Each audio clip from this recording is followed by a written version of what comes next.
Hey Dad, it's August of 2012 and we haven't talked for 3 years.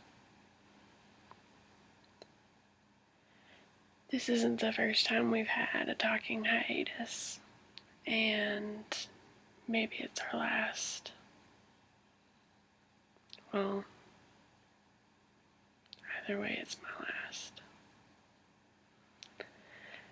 I spend a lot of time wondering how you're doing and hoping upon hope that nothing happens to you to make this be our last. I don't want you to, I don't want you and I to end on this note. But I don't have the energy to fight it anymore. 3 years ago, in July, I had spent a couple of months planning to visit you, to introduce my first girlfriend. I was so excited about it because it's not very often in the history of my life that I've ever introduced someone important to you. And you had said it was okay. You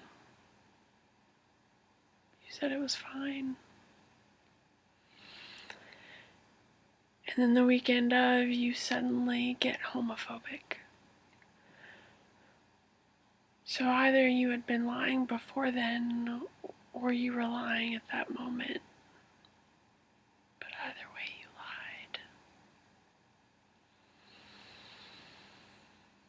Now me, I've only ever wanted to be your daughter.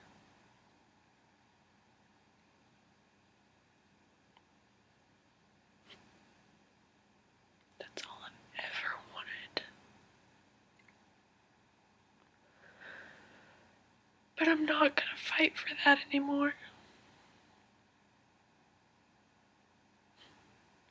Now, fall classes have started and I've sent my son into 3rd grade and I'm in new classes and I wake up in the middle of the night. Not due to a nightmare or rehashing the bullshit that's happened between us, but because I had a dream where I showed up at your house, walked straight into the living room, saw you on the couch, and you stood up and you hugged me. And everything was okay. That's all I've ever wanted.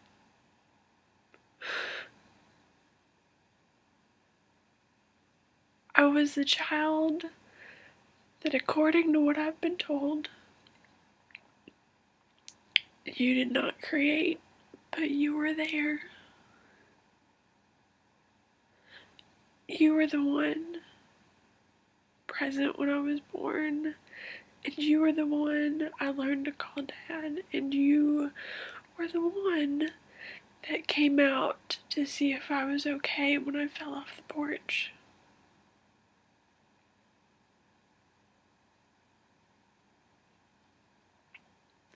But you were also the one who told me not to come back. That I couldn't spend the night in your house because I didn't agree with the way, after you had gotten divorced, you were sailing through women left and right. Now I've been through a serious breakup and I understand that now, but at that time I didn't. And your solution to that problem was stupid. It was the wrong solution.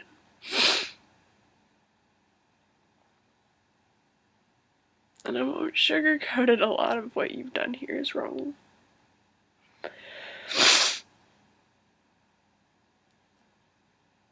But I don't expect you to know any better. It's not to say that what I've done is right. What I've done is let you push me away. And what you've done is never fought for me. In the history of our tumultuous relationship, since you divorced that woman who I used to call my mother, since then, it's been up and down for you and me. Because I'm not blood. And I seem to be the only one that's treated this way. Now, maybe that's because I'm not in your face, I'm not in your house, I don't live there, I moved on, I'm elsewhere. But I don't know. It could also very well be that I'm not blood. Because I'm not.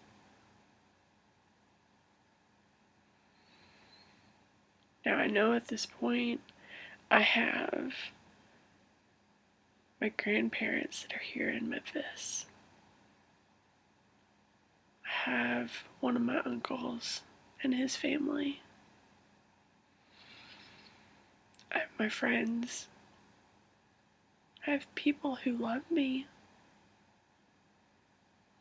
who will do anything for me,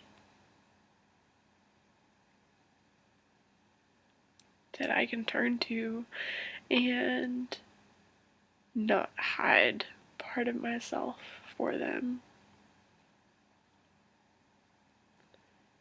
But you, with all your racism and your bigotry and your backwoods country boy,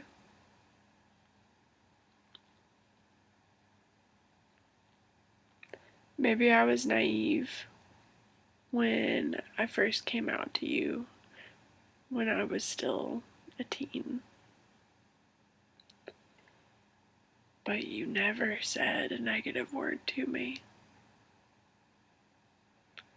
Not until that day when you told me I couldn't come to your house and you blamed it, not on your own feelings, but on your stepdaughters. And then I find out from your wife, however hateful it may have been, that it was you. And it was the beliefs that she shared. With the implication being that as a lesbian, I am such a sex freak that I can't keep my hands off of another person in your presence. That you'd be forced to face it. And I'm sorry, but no. In fact, I'm not sorry. I'm really not. That is the stupidest thing that has ever come out of your mouths. Because my child doesn't see anything he shouldn't see. My grandparents don't see anything they don't want to see. I'm well versed in being who I am without shoving it down other people's throats. It is not closeted to say, hey, so-and-so doesn't want to see any PDA. Alright, let's not have PDA then. Okay, problem solved.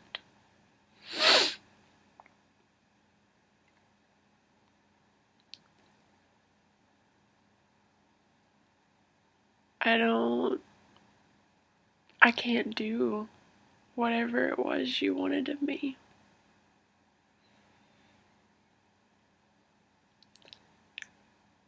It doesn't matter how awesome a person I am at my job or at life, how I can juggle being a single mom, a student, and have a full-time job. It doesn't matter what else I do on the side or what I become as a career or how I graduate one day.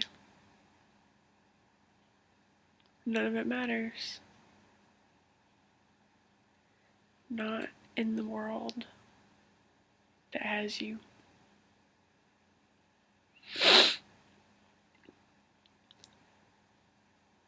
So this is me telling you my side. This is my letter to you. Now, it may not reach you. The card I send tomorrow may not ever find its way to you. Or if it does, you may not open the URL that I include on that card.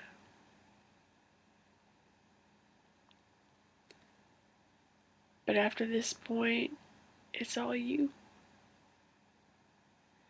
You can reach out and give me your side with no lies, because I don't want to hear them.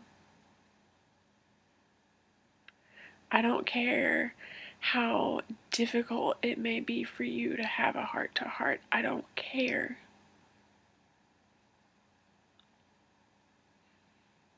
Either we have one or we don't.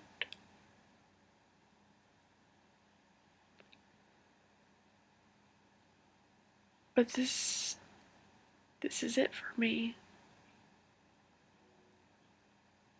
This is me wanting desperately to have a dad.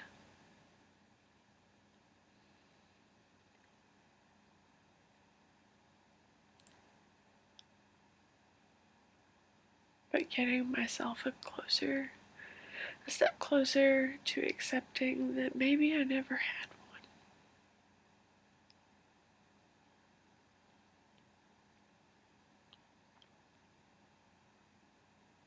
And that's okay.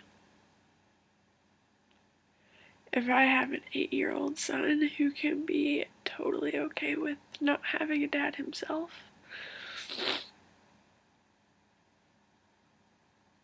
I could take a line out of his book and be okay with it too. Someday.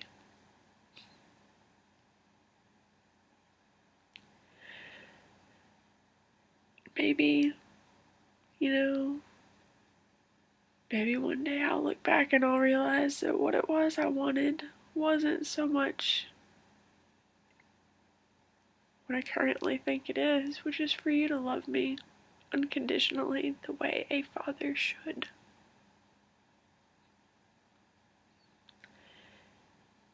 Maybe I'll discover I was looking for something else. Who knows? But ultimately, that's what I wanted from you. Is for you to view yourself as my dad.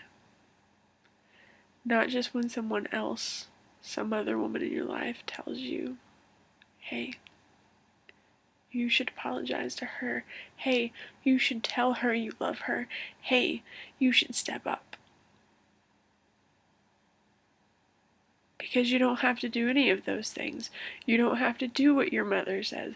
You don't have to do what your wife says. You don't have to do what would make me happy. You can do whatever you want.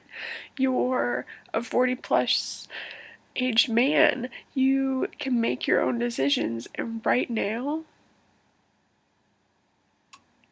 you're about to make one, and maybe you already have.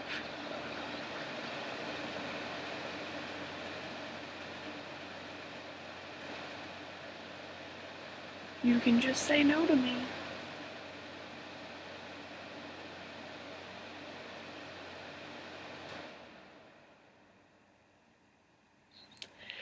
But regardless as to how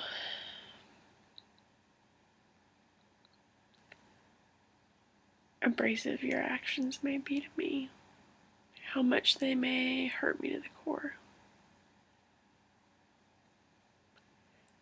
no matter how much I don't agree with you, and I was angry, so angry that you lied to me, so hurt. I've always loved you. And even if I never hear from you again, even if you never reach out to me,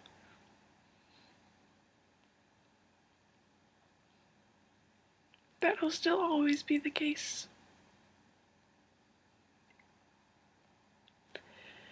So if I hear from you, I hear from you. If not, goodbye.